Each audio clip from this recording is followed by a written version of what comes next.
السلام علیکم ورحمۃ اللہ وبرکاتہ۔ دوستو، آج ہم جس عنوان کو لے کر حاضر ہیں وہ عنوان ہے ماہ ربیع الاول کی آمد۔ آپ جانتے ہیں کہ ماہ ربیع الاول کا آغاز ہو چکا ہے اور اب بلا ناغہ ہر سال کی طرح امسال بھی ربیع الاول کی 12 تاریخ کو عید میلاد النبی کے نام پر جشن منایا جائے گا۔ ربیع الاول کے شروع ہوتے ہی اس جشن میلاد کی تقریبات کے انتظامات شروع ہو جائیں گے۔ نوجوان گلی کوچوں اور چوراہوں میں راہگیروں کا راستہ روک کر چندے وصول کریں گے۔ علماء حضرات مسجدوں میں جشن ولادت منانے کے لیے دست سوال دراز کریں گے۔ پھر 12 ربیع الاول کو نبی کریم صلی اللہ علیہ وسلم کے یوم ولادت کی مناسبت سے جلوس نکالے جائیں گے، شیرینی تقسیم ہوگی، میٹھے پکوان بنائے جائیں گے، سڑکوں پر شادی خانوں میں پرتکلف دعوتوں کا اہتمام کیا جائے گا اور گلیوں، بازاروں، گھروں اور مسجدوں میں قومیں جلائے جائیں گے، جھنڈیاں لگائی جائیں گی۔ ٹو ویلروں، لاریوں اور بسوں میں سوار ہو کر پورے ملک میں اللہ کے رسول صلی اللہ علیہ وسلم سے محبت کا بھرپور اظہار کیا جائے گا۔ ہر طرف ماہ ربیع الاول کی آمد پر مبارکبادی کے پیامات روانہ کیے جائیں گے۔ پورا مہینہ مخصوص لوگوں کو نشانہ بنایا جائے گا، ان کے خلاف نفرت کا زہر اگلا جائے گا، رات رات بھر تقریریں کی جائیں گی۔ حسب سابق امسال بھی نبی کریم صلی اللہ علیہ وسلم کی سیرت بیان کرنے کے بجائے اولیاء کرام کی طرف منسوب من گھڑت کرامات بیان کی جائیں گی۔ نبی کریم صلی اللہ علیہ وسلم کی زندگی کے تابناک پہلو بیان کرنے کے بجائے صرف نور ثابت کرنے کے لیے زور لگایا جائے گا۔ نبی کی زندگی کے تابناک پہلوؤں سے صرف نظر کرتے ہوئے کالی کملی، ہونٹ اور پیشانی کی بات کی جائے گی۔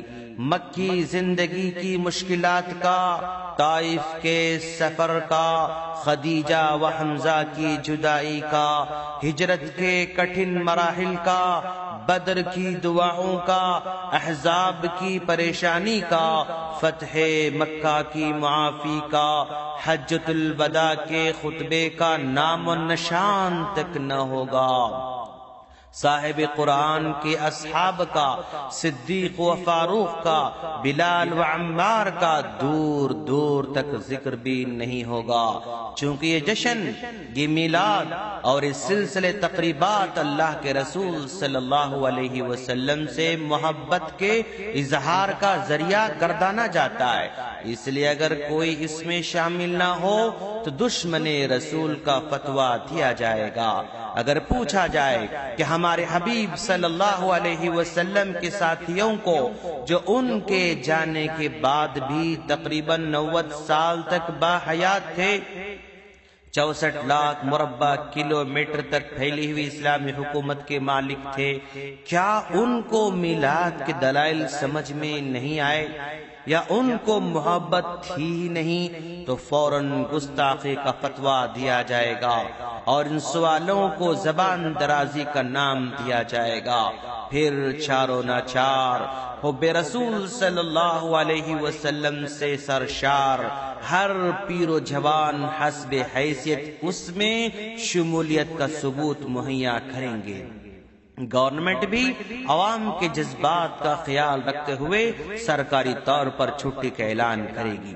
دوستو، نبی کریم صلی اللہ علیہ وسلم سے محبت کا اظہار بجا ہے اور آپ صلی اللہ علیہ وسلم کی عقیدت و احترام کا جذبہ بھی قابل تحسین ہے، مگر دیکھنا یہ ہے کہ رسول اللہ صلی اللہ علیہ وسلم سے محبت کا یہ طریقہ اور جشن و جلوس کا یہ سلسلہ رسول اکرم صلی اللہ علیہ وسلم کے لائے ہوئے دین کی روح سے جائز ہے یا نہیں؟ کیا صحابہ نے محبت کے اظہار کے لیے یہ طریقہ اختیار کیا تھا یا نہیں؟ صدیق و فاروق نے، غنی و مرتضی نے، بلال و عمار نے رضی اللہ عنہم اجمعین نے کون سا طریقہ اختیار کیا تھا؟ سارے صحابہ نے کیسے محبت کی تھی؟ ان کی محبت کا انداز کیا تھا؟ تابعین کا کیا طریقہ تھا؟ تبع تابعین کا کیا طریقہ تھا؟ ائمہ کرام و محدثین کا کیا انداز تھا؟ کیا امام ابو حنیفہ رحمہ اللہ نے بھی جلوس نکالے تھے؟ کیا امام مالک، امام شافعی، امام احمد بن حنبل رحمہم اللہ نے بھی جلوس نکالے تھے؟ مسجدوں میں چراغ کیا انہوں نے جلایا تھا؟ میٹھے پکوان بنا کر کیا انہوں نے محبت کا اظہار کیا تھا؟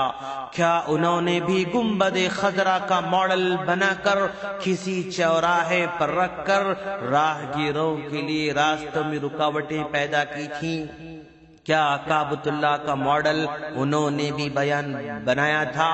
دوستو، شریعت کی عدالت میں اس کی کوئی حیثیت ہے یا نہیں؟ اور اللہ کی بارگاہ میں یہ عمل قابل قبول ہے یا نہیں؟